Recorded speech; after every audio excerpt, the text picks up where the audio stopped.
YouTube के सभी दर्शकों को मेरा नमस्कार। डियर फ्रेंड्स, आज हम जिस टॉपिक पर बात करने जा रहे हैं उस टॉपिक का नाम है how to make organic chemistry easier. Friends, ये वीडियो मुख्य रूप से उन सभी छात्रों के लिए बनाया है जो कहीं न कहीं अंडर ग्रेजुएट लेवल पर किसी न किसी स्तर पर स्टडी कर रहे हैं। जनरली यह देखने में आया है कि हमारे जो अंडर ग्रेजुएट लेवल के स्टूडेंट्स होते हैं वो उनका ऑर्गेनिक केमिस्ट्री के अंदर वे स्कोर अच्छा नहीं कर पाते हैं। सामान्यतः यदि 50 नंबर या 100 नंबर का यदि कोई पेपर है तो वो मुश्किल से 5 नंबर ला रहे हैं, कोई कोई 10 नंबर ला रहा है। हाँ, कुछ बच्चे अच्छे हैं जिनके कि अच्छे नंबर आते हैं, वो हम उनकी बात नहीं कर रहे हैं। ऐसे स्टूडेंट्स जिनको कि ऑर्गेनिक केमिस्ट्री में समझने में या याद करने में दिक्कत आती है कि किस प्रकार से उन्हें हम कोशिश करें समझने की, तो उन सभी स्टूडेंट्स के लिए ये वीडियो बनाया गया है। इस वीडियो में हमने ये कोशिश करी है कि किस प्रकार से जो हमारे ऑर्गेनिक के महत्वपूर्ण बिंदु है उन सभी बिंदुओं को क्रमागत रूप से एक के बाद एक हम किस प्रकार से समझ सकें और उनको हम हमारी ऑर्गेनिक केमिस्ट्री को समझने में काम में ले सकें। यही इस वीडियो का मुख्य उद्देश्य है। तो चलिए हम शुरू करते हैं हमारे इस वीडियो को, जिसमें हम आपको बताने जा रहे हैं कि किस प्रकार से रसायन शास्त्र में हम ऑर्गेनिक केमिस्ट्री को आसान बना सकते हैं या आसानी से समझ सकते हैं। तो फ्रेंड्स, सबसे पहले यहाँ बात आती है IUPAC नोमेनक्लेचर के बारे में। हम अच्छे से जानते हैं कि कार्बनिक रसायन का मतलब यही है कि हमें कार्बन के बारे में जानकारी हो, यानी कि हमें यौगिकों के बारे में जानकारी हो। और यौगिकों के बारे में जानकारी होने के लिए हमें आवश्यक है कि हमें उसका स्ट्रक्चर पता हो, हमें उसका नाम पता हो। तो यहाँ सबसे पहले शुरू होती है हमारे लिए सजातीय श्रेणियाँ, होमोलोगस सीरीज, जो एल्केन, एल्कीन, एल्काइंस या एल्कोहल्स यदि क्रियात्मक समूह को लेकर के हम चलें तो वो हमारी सजातीय श्रेणियाँ प्राप्त होती है। तो हमें पहले इनके बारे में पता होना चाहिए कि सजातीय श्रेणियाँ क्या होती हैं, इनका जनरल फार्मूला क्या होता है। यहाँ पर आप 1-2 रखते चले जाइए तो आपको एल्केन की सीरीज प्राप्त हो जाएगी। इसी प्रकार से यदि हम क्रियात्मक समूह की बात करें तो हमें क्रियात्मक समूह पता होना चाहिए कि नाइट्रो क्या है, एल्डिहाइड क्या है, कीटोन क्या है, एस्टर क्या है, एनहाइड्राइड क्या है। तो इन स्ट्रक्चर्स के बारे में जानकारी के समय हमको इन सभी क्रियात्मक समूह का जो मुख्य जो फार्मूला है वो हमें याद होना चाहिए, हमें पता होना चाहिए कि हम उसे लिखेंगे कैसे। तो फंक्शनल ग्रुप जैसे कि यहाँ हमने एक लिखा है एल्डिहाइड, कीटोन, कार्बोक्सिलिक एसिड। अब मान के चलिए कि यदि हमने यहाँ पर आपको कहा कि साहब एसिटिक एसिड का स्ट्रक्चर लिखिए, तो एसिटिक एसिड यानी कि IUPAC में उसे हम कहते हैं एथेनोइक एसिड। तो एथेनोइक एसिड यानी कि एसिटिक एसिड। तो यहाँ पर जो मेन फंक्शनल ग्रुप है वो मेन फंक्शनल ग्रुप क्या है, COOH ग्रुप। तो आपको COOH ग्रुप के बारे में जानकारी होनी चाहिए कि जो COOH ग्रुप है वो क्या होता है। तो ये होते हैं हमारे यहाँ पर फंक्शनल ग्रुप्स। तो IUPAC नोमेनक्लेचर के समय हमको पहले होमोलोगस सीरीज पे जाते हैं, फिर हम उनमें कोई क्रियात्मक समूह यदि है तो उसके बारे में बात करते हैं, फिर हम बात करते हैं यहाँ पर उनके नियमों के बारे में कि IUPAC के नियम क्या हैं। तो हमें पता है कि सबसे पहले हम लॉन्गेस्ट चेन का निर्धारण करते हैं, फिर उसमें उपस्थित क्रियात्मक समूह है तो वैसी चेन का निर्धारण करते हैं, फिर प्रतिस्थापियों को देखते हैं। तो इस प्रकार से ऑर्गेनिक केमिस्ट्री में हमारा सबसे पहला जो महत्वपूर्ण स्टेप है वो है IUPAC नोमेनक्लेचर, जिसके बारे में हमें आवश्यक जानकारी होना जरूरी है। फिर हम बात करते हैं यहाँ पर जनरल स्ट्रक्चर। IUPAC नोमेनक्लेचर के बाद में हमारे लिए ये आवश्यक है कि हम अब कुछ संरचनाओं को बनाना सीखें कि उन संरचनाओं को हम किस प्रकार से बना सकते हैं। तो हमें कोशिश ये करनी है कि हम स्केलेटन को बनाएं, यानी कि कार्बन का जो ढांचा है सबसे पहले हम वो बनाएं। तो जैसे कि एक एग्जांपल के तौर पर आपको यहाँ दिखाया गया है 2,2,4 ट्राइमिथाइल पेंटेन। तो यानी कि किसी भी यौगिक के अंत में जो शब्द लिखा हुआ है, जैसे यहाँ पर पेंटेन, तो ये सफिक्स अनुलग्न, ये पेरेंट कंपाउंड होता है और ये प्रतिस्थापी के तौर पर माने जाते हैं, यानी कि ये प्रीफिक्सेस है। तो हमको इस पेरेंट कंपाउंड वाली कार्बन चेन को सबसे पहले ड्रॉ करना है जो कि स्केलेटन कहलाएगा, और फिर हमें इन सब्स्टिट्यूट्स को उसमें एक एक करके लगाना है। तो ये जैसे 1 2 3 4 एंड 5 5 कार्बन की हमने चेन बनाई और उसके नंबर 2 पोजीशन पर 2 मिथाइल लगाए, नंबर 4 पोजीशन पर 1 मिथाइल लगाया, तो ये हमारा स्ट्रक्चर बन गया 2 ट्राई मिथाइल पेंटेन।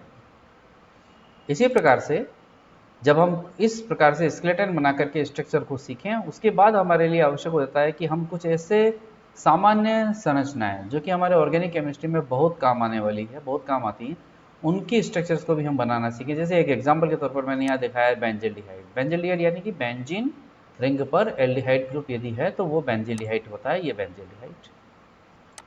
इसी प्रकार से जैसे यहाँ पर एक एग्जाम्पल है 2,4 डाइनाइट्रोफिनाइल हाइड्रोजीन।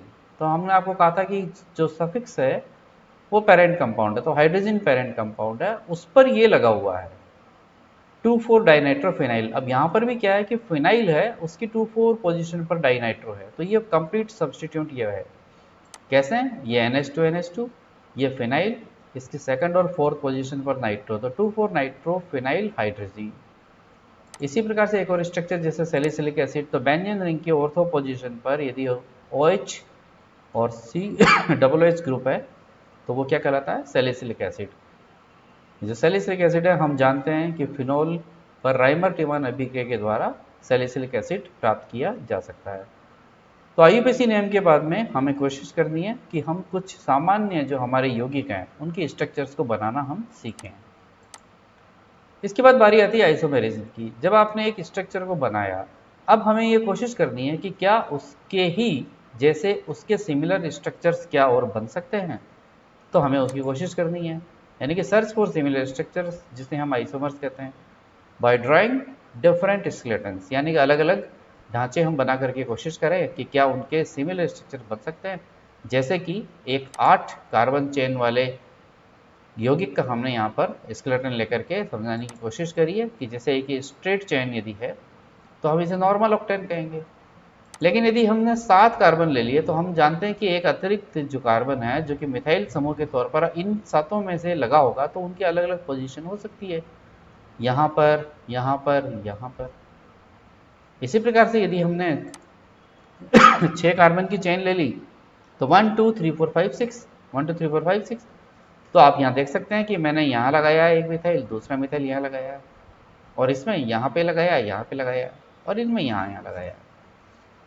तो इस प्रकार से आपको ये ट्राई करनी है कि हम किसी एक यौगिक के अलग अलग स्केलेटन हम यहाँ पर बनाएं और उसमें अलग अलग पोजीशन पर क्रियात्मक समूह लगा करके उनके डिफरेंट स्ट्रक्चर्स को हम बनाने की कोशिश करें। तो सर्वप्रथम IUPAC नोमेनक्लेचर, फिर उसके बाद जनरल स्ट्रक्चर्स और फिर आइसोमेरिज। जब हम ये सीख जाएं तो उसके बाद हम कोशिश करेंगे कि किसी यौगिक की जहाँ यदि आवश्यकता हो तो उसका 3D स्ट्रक्चर कैसे बनाया जाए। 3D स्ट्रक्चर्स में हम जानते हैं कि हम यहाँ पर वेज डैश डायग्राम बनाते हैं, जिसमें कि जैसे कि एक एग्जाम्पल के तौर पर ये दिया गया है कि ये स्ट्रक्चर जिसमें हम देख सकते हैं कि जो सिंपल लाइंस के द्वारा दिया गया है 2 मिथाइल ग्रुप, यानी कि दोनों समूह हैं तो आपके तल में है, और जो डैश से बनाया गया है इसका मतलब ये तल के पीछे की तरफ है, और इस जो बोल्ड वेज से दिखाया गया है ये है आपकी तरफ आ रहा है, तो इसे हम कहते हैं वेज डैश प्रेजेंटेशन। इसी प्रकार से ये एक सिंपल लैक्टिक एसिड का एग्जांपल जिसमें CH3CHOH COOH, यहाँ पर आप देख सकते हो कि H जो है वो तल के पीछे की तरफ है, CH3 समूह तल के ऊपर की तरफ यानी कि हमारी तरफ है, तो OH और COOH जो है वो तल में ही उपस्थित हैं, यानी कि एक ही तल में है। तो इस प्रकार से ये किसी यौगिक का जिसमें की आवश्यकता हो उसके 3D स्ट्रक्चर को कैसे बनाया जाए उसकी भी हमें जानकारी होना आवश्यक है। इसके बाद जब हम स्ट्रक्चर्स बनाना सीख जाएं तब हमारे लिए सबसे महत्वपूर्ण बिंदु आता है रसायन शास्त्र में उपस्थित विभिन्न प्रकार के प्रभाव, क्योंकि इन्हीं प्रभावों के द्वारा ही हम कई प्रकार की अभिक्रियाओं को समझ सकते हैं। कई प्रकार के जो उस अभिक्रिया में होने वाले जो इफेक्ट्स हैं किसी समूह की उपस्थिति की वजह से, उन्हें हम आसानी से समझ सकते हैं। तो उनमें हम सबसे पहले है हमारे लिए इंडक्टिव इफेक्ट, प्रेरणिक प्रभाव। प्रेरणिक प्रभाव हम जानते हैं वर्क्स थ्रू द बॉन्ड्स, यानी कि जो कि बंध के सापेक्ष कार्य करता है, और एक परमानेंट इफेक्ट होता है। क्यों परमानेंट, स्थायी प्रभाव क्यों है? क्योंकि यह बंधों की विद्युत ऋणताओं में अंतर के कारण उत्पन्न होता है, जिसकी वजह से उस यौगिक में स्थायी द्विध्रुव उत्पन्न हो जाता है। इस वजह से यह प्रभाव जो है स्थायी प्रभाव कहलाता है। और वर्क्स थ्रू द बॉन्ड। जैसे कि एक कार्बन की चेन है 4 कार्बन की, और वहां पर यदि कोई X ग्रुप लगा हुआ है, अब यदि ये X ग्रुप है वो विद्युत ऋणी है यदि नेचर में, तो वो क्या करेगा, इस बंध के इलेक्ट्रॉनों को अपनी ओर खींचेगा ही, साथ में अब ये आंशिक विद्युत धनी बन गया तो ये इलेक्ट्रॉनों को खींचेगा, फिर ये खींचेगा, फिर ये खींचेगा। आप देख सकते हो कि मैंने यहाँ पर 4 तीर बनाया, फिर 3 बनाया, फिर 2 बनाया, 1 बनाया। इसका कारण यह है कि जो प्रेरणिक प्रभाव का जो प्रभाव है, यानी कि जो इम्पैक्ट है, वो इम्पैक्ट इस समूह से दूर जाने पर कम होता चला जाता है। यानी कि इंडक्टिव इफेक्ट का जो प्रभाव है वो इस बंध पर सर्वाधिक होता है। इसी प्रकार से यदि कोई एक सा समूह Y है, यदि वो लगा हुआ है इस चेन पर, तो इसका प्रभाव है इलेक्ट्रॉन रिपेलिंग। तो ये इस बंध के इलेक्ट्रॉनों को रिपेल करेगा, तो C1 पर पार्शियल नेगेटिव चार्ज आ जाएगा, जो कि इस बंध पर तो सर्वाधिक प्रभावी है, लेकिन धीमे धीमे बंध के सापेक्ष ये प्रभाव कम होता चला जाता है। तो हमें यहाँ पर ध्यान रखना है कि इंडक्टिव इफेक्ट क्या होता है। ये यहाँ पर कुछ एग्जाम्पल, इंडक्टिव इफेक्ट 2 तरह का होता है, इसे हम -I कहते हैं, तो इसे हम +I कहते हैं। ये +I जो कि एल्किल ग्रुप्स में मोस्ट कॉमन है, और ये -I जिसमें कि कोई हमारा विद्युत ऋणी समूह लगा हुआ होता है। नेक्स्ट इफेक्ट है हमारा इलेक्ट्रोमैग्नेटिक इफेक्ट। ये वो इफेक्ट है जो कि क्या है, टेम्परेरी इफेक्ट है, और ये किसी यौगिक में तभी प्रभावी होता है जब कोई बाहरी अटैकिंग एजेंट उस पर आक्रमण करता हो। जैसे कि ये मान के चलने कोई नाभिक इसने आक्रमण कर रहा है या कोई इलेक्ट्रॉन इसने आक्रमण कर रहा है, तो इलेक्ट्रॉनों का ट्रांसफर होता है, electron transfer of electrons, temporary effect. जैसे कि ये दिया गया है, ये कार्बोनिल समूह है, यहाँ पर यदि कोई न्यूक्लियोफाइल अटैक करे तो ये बॉन्ड पेयर के इलेक्ट्रॉन कहाँ शिफ्ट हो जाएंगे, ऑक्सीजन पर, और यहाँ पर चार्ज क्रिएशन हो गया है, पॉजिटिव चार्ज इस कार्बन पर। तो जो न्यूक्लियोफाइल है वो आसानी से इस कार्बन पर अटैक करेगा, और कार्बोनिल कंपाउंड पर न्यूक्लियोफिलिक एडिशन रिएक्शन हो जाएगी, क्योंकि योग अभिक्रिया होगी यहाँ पर। तो ये इलेक्ट्रोमैग्नेटिक इफेक्ट क्या है, ट्रांसफर ऑफ इलेक्ट्रॉन है, टेम्परेरी इफेक्ट है, और किसी समूह की किसी अटैकिंग एजेंट की उपस्थिति में ही संपन्न होता है। जैसे कि ये और एग्जांपल, मिथाइल ग्रुप, इसका +I इंडक्टिव इफेक्ट होता है।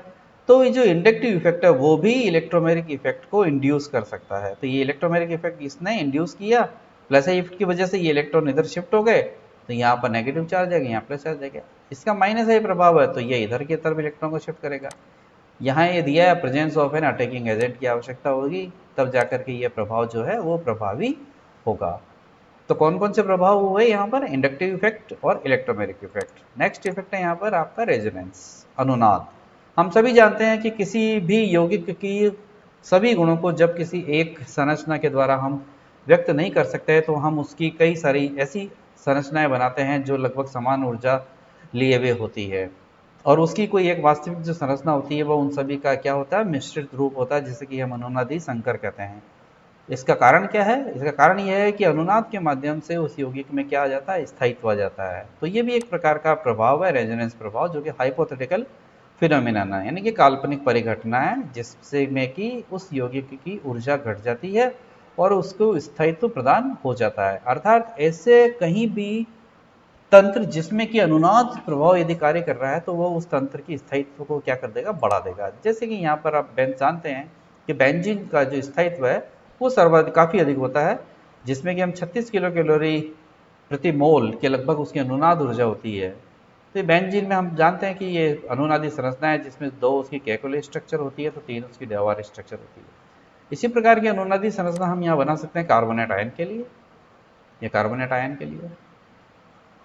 तो कार्बोनेट आयन भी क्या है, रेजोनेंस की वजह से स्टेबलाइज हो गया। यदि ये इलेक्ट्रॉन यहाँ आ गए तो ये यहाँ आ गया, तो ये अनुनाद इसमें फैल गया। तो तीसरा इफेक्ट क्या है यहाँ पर, रेजोनेंस इफेक्ट। नेक्स्ट है हाइपर कंजुगेशन, अति संयुग्मन प्रभाव। फ्रेंड्स, ये वो इफेक्ट है जहां पर कि कोई एक सिग्मा बॉन्डेड इलेक्ट्रॉन्स अपने नियर बाय में उपस्थित पाई इलेक्ट्रॉनों या पी ऑर्बिटल के साथ ओवरलैपिंग करते हैं और इलेक्ट्रॉन ट्रांसफर करते हैं। क्या होता है इसमें कि एक सिग्मा बॉन्डेड इलेक्ट्रॉन अपने नियर बाय उपस्थित पाई इलेक्ट्रॉन या पी ऑर्बिटल के साथ में ओवरलैपिंग करते हैं और इलेक्ट्रॉन ट्रांसफर करते हैं, और अनुनाद प्रभाव को क्या करते हैं, फैलाते हैं, जिसकी वजह से वहां पर उनका स्थायित्व बढ़ जाता है। इसे कहते हैं hyper conjugation. A type of delocalisation of electron, यानी कि यह भी एक प्रकार का इलेक्ट्रॉनों का विस्थानीकरण है जिसमें कि सिग्मा इलेक्ट्रॉन ट्रांसफर्स होता है और अनुनाद की घटना होती है। इसीलिए इसे हम क्या कहते हैं, हाइपर कंजुगेशन। यहाँ सिग्मा पाई या सिग्मा बी ऑर्बिटल जो होते हैं वो आपस में अतिव्यापन करते हैं अनुनाद को संपन्न कराने के लिए, इसीलिए इसे हम सिग्मा रेजोनेंस भी कहते हैं। ये एक प्रकार का स्थायी प्रभाव होता है। जैसे कि हम जानते हैं कि हमारे जो एल्किल ग्रुप्स होते हैं उनका प्लस आई इफेक्ट इस क्रम का होता है, यानी कि टर्सरी ब्यूटिल का प्लस आई इफेक्ट सर्वाधिक, फिर सेकेंडरी का, फिर प्राइमरी का और सबसे कम मिथाइल का। परंतु कई अभिक्रियाओं में हमने देखा है कि ये जो क्रम है वो विपरीत हो जाता है। क्यों हो जाता है? उसका कारण एकमात्र ये है कि जो CH3 का जो CH बॉन्ड है, पाई इलेक्ट्रॉन है, ये वाले, ये पाई इलेक्ट्रॉन, ये इसके बगल में यदि कोई पाई इलेक्ट्रॉन उपस्थित है, ये पाई इलेक्ट्रॉन है, ये पाई इलेक्ट्रॉन उपस्थित है, तो इनके साथ ही क्या करते हैं, अनुनाद, ये ओवरलैपिंग कर लेंगे, ये ओवरलैपिंग कर लेंगे। तो ये जो प्रभाव है ये अनुनाद प्रभाव कहलाता है, अति संयुग्मन, और ये बॉन्ड ब्रेक हो जाता है। तो इस प्रकार से जितने इस पाई बॉन्ड के नियर बाय में जितने हाइड्रोजन अवेलेबल होंगे कार्बन पर, उतना ही ये प्रभाव क्या होगा, प्रभावी होगा। इस प्रभाव को हम कहते हैं अति संयुग्मन प्रभाव। Next effect hybridisation.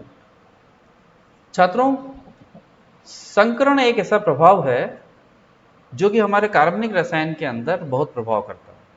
हम जानते हैं कि हमारे जो सामान्य ऑर्गेनिक कंपाउंड है जिसमें कि कार्बन तंत्र यदि फैला हुआ है, तो वो कार्बन तंत्र मुख्य रूप से sp, sp2 या sp3 हाइब्रिडाइजेशन लिए हुए होता है। अब हमें पता है कि sp3 संकरण में जो प्रतिशत s लक्षण है वो 25% है, तो sp संकरण में प्रतिशत s लक्षण 50% है। तो ये जो परसेंटेज एस कैरेक्टर है, ये एस कैरेक्टर ही क्या करता है, उनमें विद्युत ऋणात्मकता उत्पन्न कर देता है। और इस वजह से ये कार्बन जिस जिस जगह भी उपस्थित होते हैं, ये अपने से नियर बाय वाले कार्बन्स पर क्या करते हैं, अपना इम्पैक्ट, जो अपने जो प्रभाव है वो डालते हैं। तो यहाँ पर हमें संकरण में मुख्य रूप से क्या ध्यान रखना है कि प्रतिशत एस कैरेक्टर कितना है, उससे बॉन्ड में क्या प्रभाव पड़ता है, उससे बॉन्ड एंगल में क्या प्रभाव पड़ता है, और बॉन्ड स्ट्रेंथ में क्या प्रभाव पड़ता है। ये एक एग्जाम्पल के तौर पर यहाँ पर आपको दिखाया गया है sp संकरण का ऑर्बिटल डायग्राम। यह sp संकरण है जिसमें कि दो पाई पाई बॉन्ड बन रहे हैं एसिटिलीन में। किसी ऑर्गेनिक कंपाउंड में कार्बन कौन कौन से संकरण अवस्था लिए हुए होते हैं, उसको किस प्रकार से व्यक्त करते हैं, ये यहाँ पर व्यक्त किया गया है।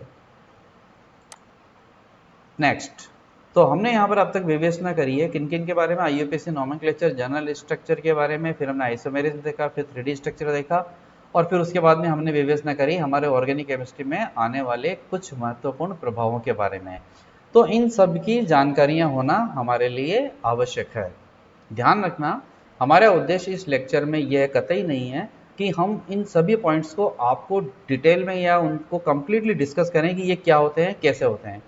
यहाँ हमारा उद्देश्य केवल इतना यह है कि आपको कार्बनिक केमिस्ट्री यानी ऑर्गेनिक केमिस्ट्री समझनी है आसानी से, अच्छे से, तो आपको इन चीज़ों की जानकारी होना आवश्यक है। इसी क्रम में जो नेक्स्ट पॉइंट है हमारा वो आता है रीजेंट्स एंड रिएक्टिव इंटरमीडिएट, यानी कि कुछ ऐसे अभिकर्मक हैं जो हमारे ऑर्गेनिक केमिस्ट्री में महत्वपूर्ण होते हैं, और कुछ ऐसे सक्रिय मध्यवर्ती होते हैं जो अभिक्रिया के दौरान बनते हैं, जिनके हमें नाम पता होना चाहिए, उनके स्ट्रक्चर पता होना चाहिए। तो ये 1 बाय 1 हम इन्हें यहाँ पर देखते हैं। रीजेंट्स, इलेक्ट्रोफाइल यानी कि इलेक्ट्रॉन लविंग, अर्थात ऐसी स्पीसीज जो इलेक्ट्रॉन को आकर्षित करती, इलेक्ट्रॉन को लव करती हो। इलेक्ट्रॉन लविंग स्पीसीज कौन सी होंगी, जिनमें कि इलेक्ट्रॉन की डिफिशियंसी होगी। ऐसी कौन सी स्पीसीज जिनमें धनात्मक आवेश होगा या अपने अष्टक का प्रसार कर सके, ऐसी स्पीसीज क्या होंगी, इलेक्ट्रोफाइल कहलाएंगी। जैसे कि ये BF3 इलेक्ट्रॉन डेफिशिएंट होता है, ZnCl2 इलेक्ट्रॉन डेफिशिएंट होता है, silver plus positive ion, methyl plus positive ion. जितने भी लुईस एसिड होते हैं, लुईस एसिड क्या होते हैं, इलेक्ट्रॉन पेयर एक्सेप्टर्स जो होते हैं हमारे, वो लुईस एसिड होते हैं। ये सभी इलेक्ट्रोफाइल की श्रेणी में आएंगे। इसी प्रकार से न्यूक्लियोफाइल क्या है, न्यूक्लियोफाइल होते हैं हमारे न्यूक्लियस लिविंग स्पीशीज, जो कि इलेक्ट्रॉन रिच स्पीशीज होंगी, स्पीशीज विद नेगेटिव चार्ज, या फिर species with high electron density, यानी कि ऐसी स्पीशीज जिनमें कि इलेक्ट्रॉन घनत्व क्या होगा, अधिक होगा। ये ऐसी स्पीशीज एग्जांपल जैसे अमोनिया के केस में नाइट्रोजन के ऊपर लोन पेयर है, क्लोराइड माइनस चार्ज, या जितने भी लेविस बेस का मतलब इलेक्ट्रॉन पेयर डोनर जो होते हैं हमारे, वे सब लेविस बेस कहलाते हैं। तो आपको क्या पता होना चाहिए कि इलेक्ट्रोफाइल क्या होते हैं और न्यूक्लियोफाइल क्या होते हैं, अर्थात ऐसी रिएक्शंस जिसमें कि कोई एक इलेक्ट्रोफाइल अटैक करके अभिक्रिया संपन्न कराता है तो उसे हम कहेंगे इलेक्ट्रोफिलिक रिएक्शन। इसी प्रकार से यदि कोई न्यूक्लियोफाइल अटैक करके अभिक्रिया संपन्न हो रही है तो उसे हम कहेंगे न्यूक्लियोफिलिक रिएक्शंस। जैसे कि हमने कार्बोनिल के केस में अभी कुछ स्लाइड्स पहले देखा था कि यदि कोई न्यूक्लियोफाइल कार्बोनिल ग्रुप पर अटैक करेगा तो वो कार्बन पोजीशन पर अटैक करेगा जहां पर कार्बन पर धनावेश आता है, तो वहां पर न्यूक्लियोफिलिक एडिशन रिएक्शंस संपन्न हो सकती है। इसी प्रकार से इसी क्रम में आगे आते हैं लेविस एसिड, ये हम पढ़ चुके, इलेक्ट्रॉन पेयर एक्सेप्टर्स, ये कुछ एग्जांपल्स। इसी प्रकार से Lewis base, electron pair donor, ये कुछ एग्जांपल। रिएक्टिव इंटरमीडिएट्स में सबसे पहले हम बात कर रहे हैं यहाँ पर फ्री रेडिकल्स की। फ्रेंड्स, फ्री रेडिकल क्या होते हैं? ऐसे स्पीसीज जिसमें कि कार्बन पर अनपेयर्ड इलेक्ट्रॉन हो और जो सहसंयोजक बंध के समांश विखंडन से बना हो। क्या है महत्वपूर्ण? सहसंयोजक बंध जो कि समांश विखंडित होकर के कार्बन परमाणु पर अनपेयर्ड इलेक्ट्रॉन छोड़ दे, तो वो स्पीसीज क्या कहलाती है? फ्री रेडिकल कहलाती है, जो कि क्या होती है? रिएक्शन की एक्टिव यानी कि रिएक्टिव इंटरमीडिएट होती हैं, अभिक्रिया के दौरान ही बनती हैं। इनके बारे में विस्तृत जानकारी हम नेक्स्ट जो हमारे वीडियोस आने वाले हैं उन वीडियोस के अंदर हम देखेंगे, कि जहां पर हम structure and bonding and reactions mechanism के बारे में अध्ययन करेंगे, वहां पर हम इनकी जानकारी देंगे। इनका जो ऑर्डर है कि जो तृतीयक है, द्वितीयक है, प्राथमिक है या मिथाइल है, इनका जो स्थायित्व का क्रम होता है वो किस प्रकार का होता है, कौन अधिक क्रियाशील होता है, इसकी हम जानकारी देंगे। आपको भी यहाँ पर केवल ये ध्यान रखना है कि फ्री रेडिकल्स क्या होते हैं। इसी प्रकार से नेक्स्ट रिएक्टिव इंटरमीडिएट है हमारा कार्बोनियम आयन। कार्बोनियम आयन क्या है? ऐसी स्पीसीज जिसमें कि कार्बन एटम पर पॉजिटिव चार्ज हो और जो किससे बने? विषमांश विखंडन से बने। तो विषमांश विखंडन से बनी वो स्पीसीज जिसमें कि कार्बन परमाणु पर धनावेश आता है वो कार्बोनियम आयन कहलाता है। ये भी रिएक्टिव इंटरमीडिएट है जो हमारे प्राथमिक, द्वितीयक, तृतीयक प्रकार के हो सकते हैं। इसी प्रकार से कार्बन ऐसी एलिलिक और बेंजेलिक कार्बन कैटायन भी हो सकते हैं, जिसमें कि बेंजीन के ऊपर यदि जो टोलुइन जो मिथाइल ग्रुप लगा होता है वो टोलुइन कहलाता है, यदि वहां से H+ हट जाए तो CH2+, वो बेंजेलिक कार्बोकैटायन कहलाएगा। इसी प्रकार से कार्बेनायन। कार्बेनायन क्या है? ऐसी स्पीसीज जिसमें नेगेटिव चार्ज हो, अनशेयर्ड पेयर ऑफ इलेक्ट्रॉन हो कार्बन पर और हेटेरोलिटिक फिशन से बना हो। ये तो इन सभी के स्थायित्व के बारे में, इनके क्रम के बारे में, इनकी क्रियाशीलता के बारे में हम आगे पढ़ेंगे। अभी आपको केवल ये देखना है कि हाँ, हमें ऑर्गेनिक केमिस्ट्री को समझना है तो हमें इन सब चीजों की जानकारी होना आवश्यक है। इसी क्रम में आगे आता है कार्बीन। ये वो स्पीशीज है जिसमें कि कार्बन के वैलेंस शेल में 6 इलेक्ट्रॉन उपस्थित होते हैं, CH2, 2 तो ये रहे और 2 और 2 4, दोनों हाइड्रोजन के साथ हो रहे हैं तो 6 इलेक्ट्रॉन है।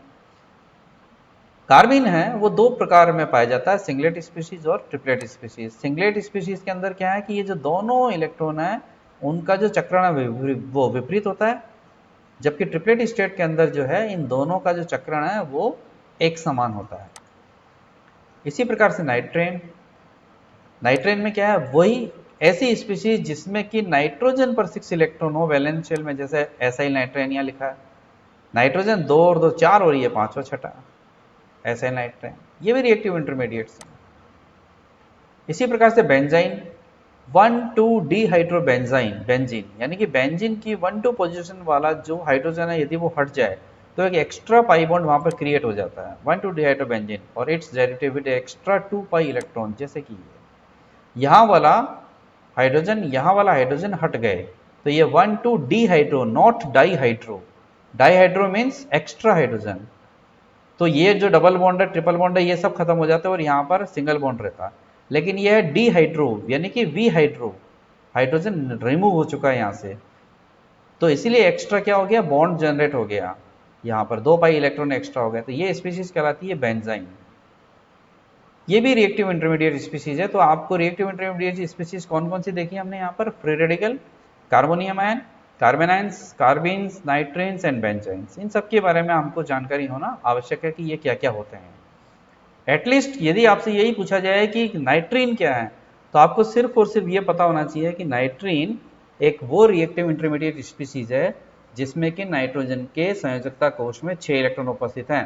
तो आपको सिर्फ ये बनाना है, ये बनाना है, ये नाइट्रोजन 2 और 2 4 ही बनाए, 5वां 6ठा बॉन्ड ये रहा, इधर जोड़ दो कुछ भी, RCU जोड़ दिया तो एसिल नाइट्रेन, केवल R जोड़ा तो एल्किल नाइट्रेन।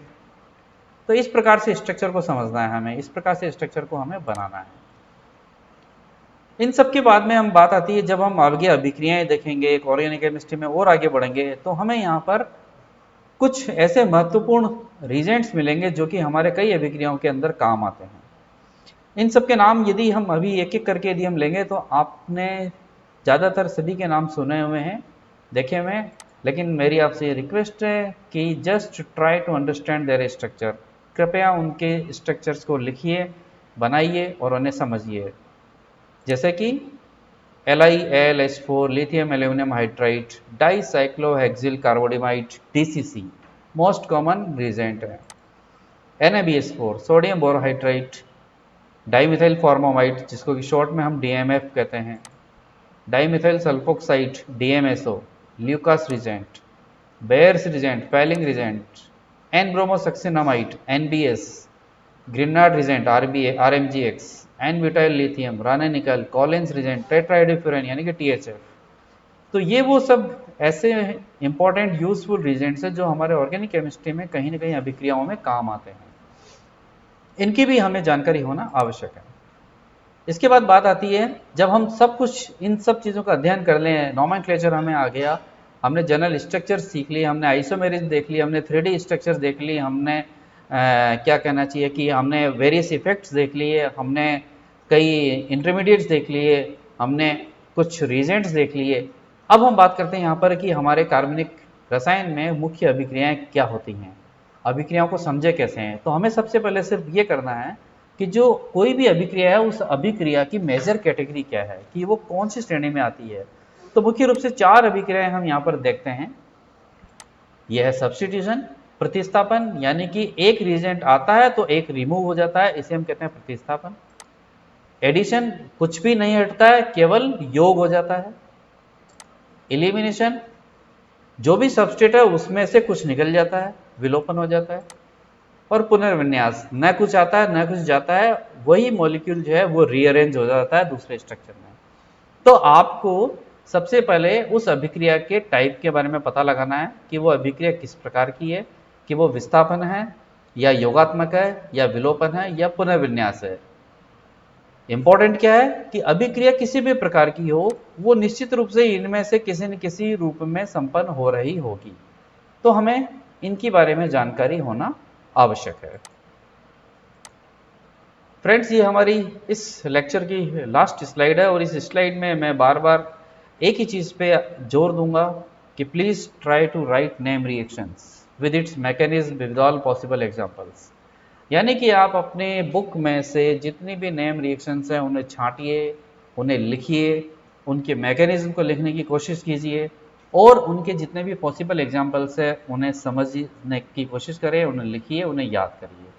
एक किताब से लिखिए, फिर दूसरी किताब से लिखिए, फिर और यदि आपको बुक्स मिलती है उससे संबंधित तो आप लिखिए, कोई रेफरेंस बुक में देखिए, कोशिश करिए। तो यदि आप एक रिएक्शंस के बारे में जब कुछ इतना लिखेंगे, इतना समझेंगे, तो ये जरूरी नहीं है कि वो सिर्फ आपको उसी रिएक्शन में मदद करेगा। निश्चित रूप से ही हर रिएक्शन किसी न किसी दूसरी रिएक्शन से रिलेटेड होती है। ऑर्गेनिक केमिस्ट्री में कोई भी चीज़ हो वो हमेशा ही एक दूसरे से इंटर रिलेटेड होती है। तो ऐसा ये कभी नहीं समझा जाए कि इस चीज़ को हम पढ़ रहे हैं तो यार हमारी वो दूसरी चीज़ छूट जाएगी। नहीं, इस चीज़ को पढ़ने का मतलब यह है कि आपकी वो जो सेकेंडरी चीज़ है वो भी क्या होगी, क्लियर होगी। प्लीज़ रीड बुक्स, हमेशा कोशिश करिए किताबें पढ़ने की। और last, practice writing more and more structure. एक ही बात कहनी है यहाँ पर कि जितनी ज़्यादा से ज़्यादा आप स्ट्रक्चर्स बनाने की कोशिश करेंगे उतना ही आपको ऑर्गेनिक केमिस्ट्री को समझने में कहीं आसानी होगी। फ्रेंड्स, मुझे पूरी उम्मीद है कि इस लेक्चर के माध्यम से आपको अब तक ये समझ में आ गया होगा कि हाँ, हम हमारी ऑर्गेनिक केमिस्ट्री को किस प्रकार से आसान बना सकते हैं, या यूँ कहें कि आसानी से समझ सकते हैं। मुझे पूरी उम्मीद है कि आपको ये वीडियो अच्छा लगेगा।